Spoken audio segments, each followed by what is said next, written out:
Hello दोस्तों, स्वागत है आप सभी का हमारे चैनल पर।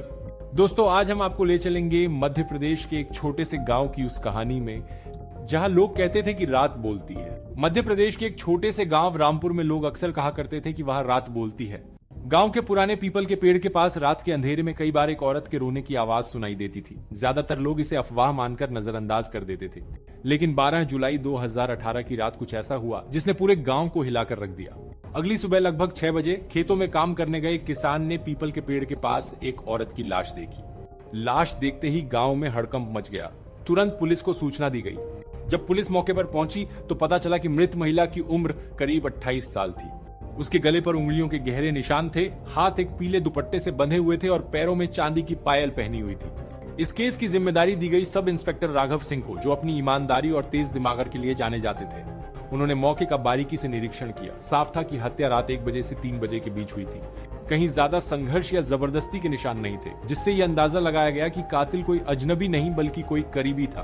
कुछ ही समय में लाश की पहचान हो गई। महिला का नाम सुनीता था, जिसकी शादी सिर्फ 6 महीने पहले इसी गांव में हुई थी।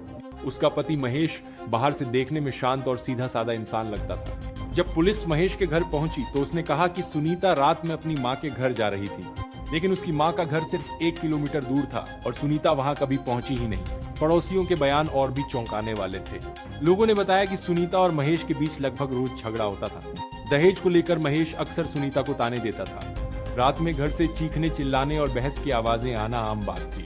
पोस्टमार्टम रिपोर्ट आने के बाद एक छोटी लेकिन बेहद अहम बात सामने आई। सुनीता के हाथों में गीली मिट्टी और हरी घास पाई गई। इसका मतलब साफ था कि उसके साथ संघर्ष पीपल के पेड़ के पास ही हुआ था। जब पुलिस ने महेश के कपड़ों की जांच की तो उन पर भी वही गीली मिट्टी और घास के टुकड़े मिले।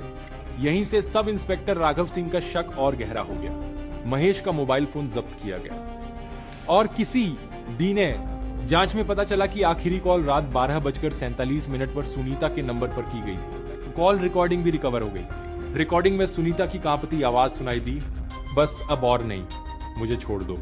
और जवाब में महेश की आवाज थी, आज फैसला हो ही जाएगा। पूछताछ के दौरान महेश ज्यादा देर तक अपने आप को संभाल नहीं पाया। आखिरकार उसने अपना जुर्म कबूल कर लिया।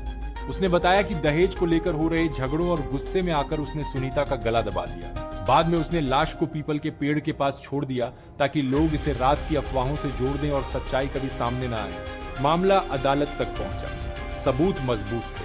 अदालत ने महेश को भारतीय दंड संहिता की धारा 302 और धारा 498 के तहत दोषी पाया और उसे उम्र कैद की सजा सुनाई। रामपुर गांव, जहां कभी कहा जाता था कि रात बोलती है, आज वहां रात खामोश है। DND 954 में बात करेंगे। इस कहानी से बस यही सीख मिलती है, जुर्म चाहे कितना भी छुपा लिया जाए, सच एक दिन सामने आ ही जाता है। दोस्तों, आपको ये कहानी कैसी लगी हमें कमेंट करके जरूर बताइए। अगर आपको ऐसी रहस्यमयी, सच्ची और डरावनी कहानियां देखना और जानना पसंद है तो हमारे चैनल को सब्सक्राइब करना न भूलें। साथ ही आने वाली हर नई कहानी के अपडेट पाने के लिए नोटिफिकेशन बेल जरूर दबाएं। आपका एक लाइक, एक कमेंट और एक सब्सक्रिप्शन हमें बहुत ही मायने रखता है। मिलते हैं अगली कहानी में, तब तक के लिए धन्यवाद।